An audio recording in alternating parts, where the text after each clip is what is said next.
Hi, Tony and Jenny, back to show you half square triangles, otherwise known as HST in our patterns. It's a simple method of making a two-part square by adding two different fabrics. So the first thing you're going to do is mark a line on the diagonal, and I just use a simple Ever-Sharp pencil for that. And through the magic of video, we have it already stitched. It is very important when you're stitching to stitch evenly on both sides of the drawn line, as you can see we have done here. And if you have a lot of these, you'll want to chain sew those up. And if you're confident, you can ruler cut or cut just down the center of the line, or you can use your ruler for assistance in cutting that. After that, you're going to press it to either the light or the dark, whichever you're instructed. If you're not instructed, this rule is pressed to the darker, and sometimes it is important, and I just simply finger pressed these guys here.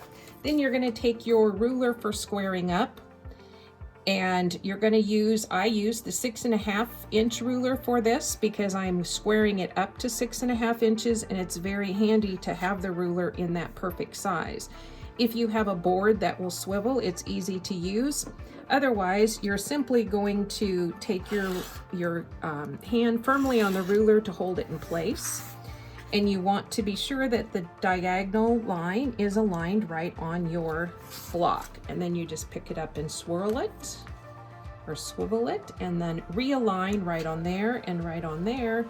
And now you're ready to cut here and to cut here.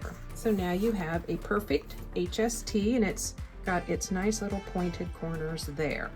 It doesn't matter if you're doing a large or a small, it is the same steps. So this is our most commonly used 3¼ inch HST.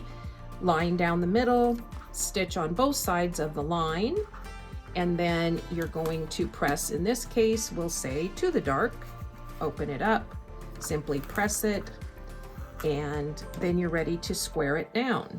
And on the ruler here, I'm going to use my 4.5 inch ruler. The 4.5 is probably the most used ruler that I use for creative grids.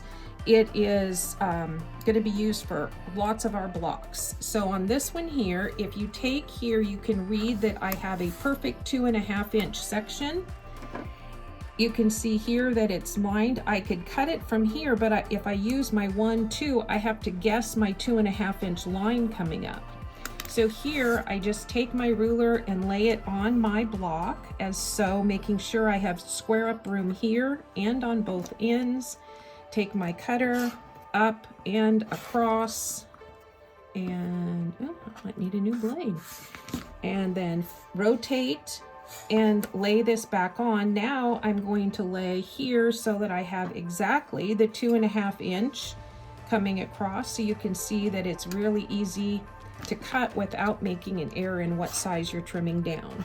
And you can see that these are slightly oversized so that you can do them while you're watching your favorite movie or TV show and have room for error. You want, once again, to have the nice corners on both ends. Okay, so that's a half square triangle.